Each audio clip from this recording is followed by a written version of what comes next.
ఏది అయినా ట్రై చెయ్యి ఆచి చికెన్ మసాలా. ఆచి chicken masala. Layer skin hair and laser clinic లో లేటెస్ట్ టెక్నాలజీతో laser hair removal, anti ageing and hair fall issues కి అడ్వాన్స్ ట్రీట్మెంట్స్ అన్ని ఇక కాస్ట్ గురించి వరి అవ్వాల్సిన అవసరం లేకుండా అందిస్తున్నారు. ఇంకా మీ కాన్ఫిడెన్స్ ని తిరిగి తెచ్చుకోండి. Get your free consultation now. జైల్లో ఎంజాయ్ చేశానంటున్న మాజీ మంత్రి అంబటి రాంబాబు వివరాల్లోకి వెళ్ళినట్లయితే ఏదైతే రాజమండ్రి సెంట్రల్ జైల్లో రిమాండ్ ఖైదీగా ఉన్నారో ఆయనకి బెయిల్ వచ్చింది. ఈ బెయిల్కి సంబంధించింది కూడా దీనికి ముందే మనం వీడియోలో చర్చించుకున్నాం. ఇక ఆయన బయటకు వచ్చిన తర్వాత ఏ రకంగా వ్యవహరిస్తారు, ఏం మాట్లాడతారు అని చెప్పేసి అని కూడా అనుకున్నాం. అయితే ఈ నేపథ్యంలో ఆయన ప్రెస్ మీట్ పెట్టి మాట్లాడారు. ఆ ప్రెస్ మీట్ కూడా సింపుల్గా ఏదో బయటకు వచ్చాం కాబట్టి మాట్లాడాలి కాబట్టి మాట్లాడారు. ఆయనతో పాటు మరి కొంతమంది వైసీపీ నాయకులు కూడా. అయితే రేపు సుదీర్ఘంగా పెట్టబోతున్నారట. అయితే ఈలో బుల్లెట్ పాయింట్స్ లాగా కొన్ని వదిలేరు. అవేంటి అనేది మనం చర్చించుకోవాల్సిందే. సో ఇందులో ప్రధానంగా ఏంటి అంటే మెయిన్గా అండర్లైన్ చేసింది ఆయన, నేను జైలు జీవితాన్ని ఎంజాయ్ చేశాను అన్నారు. ఓకే రైట్, నువ్వు ఎంజాయ్ చేసినా చేయకపోయినా జైల్లోనే ఉండాలి. సో ఎట్లాగూ జైల్లో ఉండాలి కాబట్టి దాన్ని ఎంజాయ్ చేస్తే ఇక ఆ బాధ కష్టం ఏమీ తెలియకుండా ఉండొచ్చు. ఎందుకంటే మనం కుటుంబ సభ్యులకు దూరంగా ఉన్నామని, అంతకుమించి ఇంకక్కడేం జరగలేదు. ఎందుకంటే ఆయన ఏ రకంగా లోపలికి వెళ్ళేటప్పుడు ఎలా ఉన్నారు, తిరిగి వచ్చేటప్పుడు ఎలా ఉన్నారంటే పెద్దగా తేడా ఏమి లేదు. సో అంటే బాగానే చూసుకున్నారు అని చెప్పేసి అయితే ఒక ఇండికేషన్ కనపడతా ఉంది. ఇక్కడ ప్రధానంగా ఏంటి అంటే రాంబాబు గారి మాటల్లో ఏదైతే ఆయన కూటమి ప్రభుత్వం అధికారంలోకి వచ్చిందో అప్పుడే డిసైడ్ అయిపోయారంట, ఖచ్చితంగా నన్ను జైల్లో వేస్తారు అని. ఎందుకు అనుకున్నారు? ఎందుకు ఒకవేళ అనుకున్నారు అది కూడా అనుకుందాం. అనుకున్నప్పుడు మరి ఏడాదిన్నర కాలంగా లోపల వెళ్ళేదే ఆయన ఆలోచన ఏంటి, ఏ రకంగా ఏ కేసులో లోపలేస్తారనుకున్నారు, మరి ఏ ఉద్దేశంతో లోపలేస్తారని ఆయన ఫిక్స్ అయ్యి ఉన్నారు. ఒకవేళ ఆయన ఫిక్స్ అయ్యి ఉన్న కేసు ఏదైనా ఉన్నదా, అది అనుకుంటే అది కాకుండా ఇప్పుడు నోరు జారారు కాబట్టి లోపలికి వెళ్ళారు. అదే నోరు జారకపోతే ఇప్పుడు కూడా లోపలికి వెళ్ళేవాళ్ళు కాదు. కానీ ఆయన ముందే ఫిక్స్ అయ్యారు అని అంటే అక్కడ ఏదో మతలబు ఉంది. అదేంటి అనేది కూడా మరి ప్రభుత్వంలోని పెద్దలు తెలుసుకోవాలి. లేకపోతే కక్షపూరిత ధోరణితో పెట్టే లెక్కైతే ఏడాదిన్నర కాలంగా లోపల వేయకుండా ఉండరుగా. పోనీ ఆయన అనుకునే విధానమే అనుకుంటే కక్షపూరిత ధోరణితో అని, అది కక్షపూరిత ధోరణితో వ్యవహరించింది కాదు. సో ఇప్పుడు ఏదో నేను దొరికాను కాబట్టి లోపల వేసారని ఆయన అన్న మాట ఉంది అక్కడ. మళ్ళీ దొరికాను అంటే ఏంటి, ఆయన చేశాడు అని చెప్పేసి యాక్సెప్ట్ చేసినట్లేగా. పోనీ రాంబాబు గారు తప్పు చేయలేదు అని చెప్పేసి కొంతమంది వైసీపీ నాయకులు ఆయనతో పాటు ఉన్న వాళ్ళు కూడా చెబుతూ ఉన్నారు. రాంబాబు గారు తప్పు చేశారా లేదా అనేది వీడియో ఫుటేజ్లో క్లియర్ కట్గా ఆయన ఏం మాట్లాడారు అనేది తెలుస్తుంది. పోనీ ఆ మాట్లాడిన దాన్ని కూడా తప్పు కాదు అని సమర్థించే ప్రయత్నం చేస్తే మరి అప్పుడు పట్టాభి మాట్లాడిన తప్పు ఎలా అయింది? టీడీపీ కేంద్ర కార్యాలయం పైన దాడి చేసినప్పుడు మా అభిమానులు కొంతమందికి బీపీలు వస్తాయి కాబట్టి వాళ్ళు అలా వ్యవహరించారని జగన్మోహన్ రెడ్డి గారు ఒక ముఖ్యమంత్రిగా ఉండి ఎలా చెప్పగలిగారు? పైగా ఇదే పట్టాభిరామి ఇంటి బయట కూడా దాడి చేసి వాళ్ళ ఇంట్లో చిన్న పాప ఉంటే ఆ పాప కూడా భయభ్రాంతులకు గురేలాగా వ్యవహరించింది ఎవరు? ఆ తదుపరి గన్నవరం తెలుగుదేశం పార్టీ కార్యాలయం పైన దాడికి పాల్పడినప్పుడు ఏమనాలి?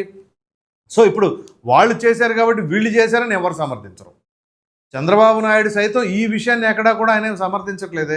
కాకపోతే అంబటి రాంబాబు గారు పదే పదే ఏమంటున్నారు అంటే, అదిగో చంద్రబాబు నాయుడు లోకేష్ కావాలని కక్షపూరిత ధోరణితో మా పైన ఈ విధంగా కేసులు పెట్టారు, దాడులు చేయించారు అని చెప్పేసి అంటున్నారు.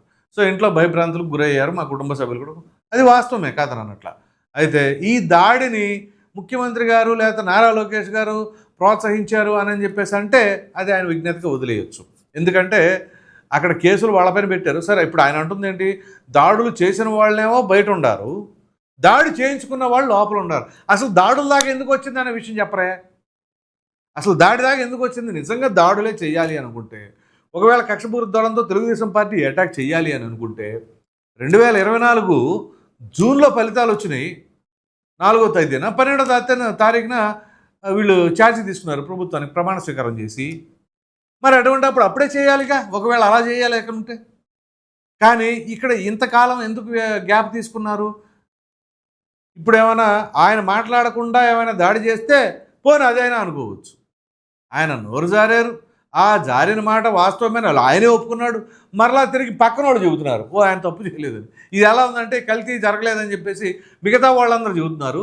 టీటీడీ చైర్మన్గా చేసిన సుబ్బారెడ్డి మాత్రం కల్తీ జరిగిందని చెప్తారు. ఇదే వైసీపీలో ఉన్నది ఇదే. అసలు చేసిన వాళ్ళు ఒప్పుకున్నా పక్కన వాళ్ళు మాత్రం కాదంటారు. అది ఆ తరహాలో ఉంది ఇప్పుడు అంబటి రాంబాబు గారి బయటకు వచ్చిన తర్వాత పక్కన వైసీపీ నాయకులు మాట్లాడుతున్న తీరు. సో పోనీ అయినా నేనే తగ్గేదే లేదు, తగ్గొద్దు. ఎవరు తగ్గమంటున్నారు? నేను రాజశేఖర రెడ్డి గారు ఉన్నప్పుడు చేశాను, అలాగే ఇప్పుడు జగన్మోహన్ రెడ్డి గారితో కలిసి నడుస్తున్నాను, నా గుండెల్లో ఊపిరినంత వరకు ఆయనతో నడవమనే కోరుకునేది ఎవరైనా సరే, ఏ నాయకుడైనా. కాకపోతే ఆ నడిచే దారి కరెక్టా కాదా అనేది కూడా చూసుకోవాలి. ఇప్పుడు అంబటి రాంబాబు గారు ఇప్పుడు దాకా ఎప్పుడు కూడా ఇట్లాంటి నోరు జారిన వ్యవహార శైలి లేదు. ఆయన సుదీర్ఘ రాజకీయ అనుభవం ఉన్నా కానీ మరి అటువంటిది ఇప్పుడు ఎందుకు నోరు జారారు అనేది ఒకసారి ఆత్మపరిశీలన చేసుకుంటే మంచిది. నాట్ ఓన్లీ అంబటి రాంబాబు, ఎవరైనా సరే ఆ నాయకుడి లక్షణాలు ఏంటి, నాయకుడు మనల నుంచి ఏం కోరుకుంటున్నాడు, దానివల్ల ప్రజలకు ఎటువంటి సంకేతం వెళుతుంది, అది బేరీజ్ వేసుకుంటే సరిపోతుంది. ఇప్పుడు రేపు ప్రెస్ మీట్ పెట్టి మరలా చెప్తానండి, ఓకే రేపు ప్రెస్ మీట్ పెట్టచ్చు. ఇక్కడ ఆయన ఇంటిపైన దాడిని కానీ ఆయన పైన దాడిని కానీ ఖండించిన వారందరికీ ధన్యవాదాలు, ఖండించిన వాళ్ళకు కూడా ధన్యవాదాలు అని చెప్పేసి అఫ్కోర్స్ చాలా మంచి మాటగారి, చమత్కారి, బ్రహ్మాండంగా మాట్లాడతారు, దాంట్లో ఎటువంటి సందేహం లేదు. కాకపోతే ప్రజలకు ఏం ఊరుగుతుంది, ప్రజలకు ఏం సందేశం ఇస్తున్నారు అనేది చాలా ఇంపార్టెంట్. సో ఇక్కడ ఏ కులం పరంగాన ఆపాదించుకోవడానికి ఆస్కారం లేదు, ఎందుకంటే కుల ప్రస్తావన లేదు అక్కడ. ఇక ఎవరైనా కావాలనుకుంటే దీన్ని తీసుకొచ్చి తెరపైన పెట్టాల్సిందే కానీ ఎటువంటి కుల ప్రస్తావన లేదు. అది కూడా ఆయన నోరు జారితేనే తప్ప ఇటువంటి పరిస్థితులు చోటు చేసుకున్నాయి. సో ఆయన కూడా ప్రభుత్వం గెలవగానే నేను ఎక్స్పెక్ట్ చేశాను అని అంటే మరి అదే రకంగా ఎక్స్పెక్ట్ చేశారో ఏంటో అనేది కూడా తెలుసుకోవాలి. లేకపోతే ఇంకా ఏమైనా ఓహో మన ఆ తప్పులు ఉండే కదా దాని మీద ఏమైనా ఫోకస్ చేశారా, అది ఫోకస్ చేస్తే మాత్రం మనం దొరికిపోతాం అనే ఉద్దేశంతో మాట్లాడారా, లేదు కక్షపూరిత ధోరణితో ఆ రెడ్ బుక్లో మన పేరు కూడా ఉంది అని చెప్పేసి ఈయనందరికి ఈయనే భావించుకున్నారా, అలా మరి ఎలా లెక్కేసుకున్నా కానీ ఈయన పేరు ఎక్కడ ఉన్నట్టుగా అనిపించలేదు. ఎందుకంటే ఇంతకాలం పాటు ఆయన ఎక్కడ ఇచ్చేయలేదు కాబట్టి. సో ఇక్కడ ఓవరాల్గా ఏంటి అంటే ఆయన నేను హాయిగా బ్రహ్మాండంగా ఎంజాయ్ చేశాను, ఇది అండర్లైన్ చేయండి. ఎంజాయ్ చేశారంటే అక్కడ అన్నీ కూడా ఎటువంటి ఇబ్బందులు లేకుండా చూసుకున్నారని. అయితే చంద్రబాబు నాయుడు గారు లోపల ఉన్నప్పుడు మాత్రం చాలా హేళనలు అవి ఇవి చేశారు, కానీ ఇక్కడ ఎవరు ఆయన్ని హేళన చేసేలాగా ఎవరేం మాట్లాడాల. అది ఎవరికి ఉండే సంస్కారాన్ని బట్టి వాళ్ళు మాట్లాడుకుంటారు అనుకోండి.